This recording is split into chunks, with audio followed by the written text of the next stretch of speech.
RV Deshpande ಅವ್ರು ಇಡೀ ತಲೆ ಹುಡ್ಕಿದ್ರೆ ಒಂದೇ ಒಂದು ಕಪ್ಪು ಕೂದಲು ಸಿಗಲ್ಲ. ಅಂದ್ರೆ ಅರ್ಥ ನಿಮ್ಮನ್ನ ಹೀಯಾಳಿಸ್ತಾ ಇಲ್ಲ, ಬದಲಿಗೆ ಹಿರಿಯರಿದ್ದೀರಿ, ಪ್ರಬುದ್ಧರಿದ್ದೀರಿ, ಏನಾದ್ರು ಪ್ರಶ್ನೆ ಕೇಳಿದ್ರೆ ನಾಜುಕಿಂದ ಉತ್ತರ ಕೊಡುವಂತಹ ಪ್ರಬುದ್ಧತೆ ನಿಮ್ಮಲ್ಲಿ ಇದೆ ಅಂತ.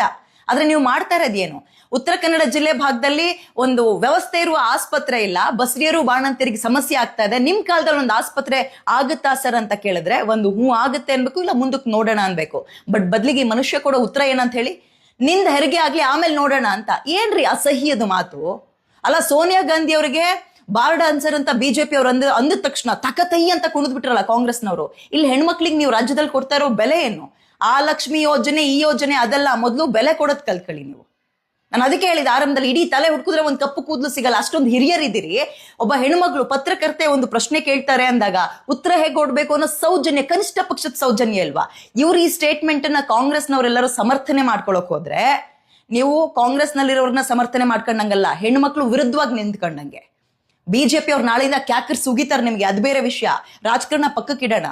ಅಲ್ಲ, ಹೋದ ವರ್ಷ 2024 ಕಳೆದ ವರ್ಷ ಬಾಣಂತಿಯರು ಸಾಲಕ್ ಸತ್ರು ನಿಮ್ ಟರ್ಮ್ ಅಲ್ಲೇ. ಯಾವ್ದೋ ಎಕ್ಸ್ಪೈರಿ ಡೇಟ್ ಆಗಿರೋದು ಅಂತನೋ ಅಥವಾ ಇನ್ಯಾವುದೋ ಗ್ಲೂಕೋಸ್ ಹಾಕಿ ಆ ಹೆಣ್ಮಕ್ಳೇನು ಸ್ವರ್ಗ ಸೇರಿದ್ರು ಬಿಡಿ.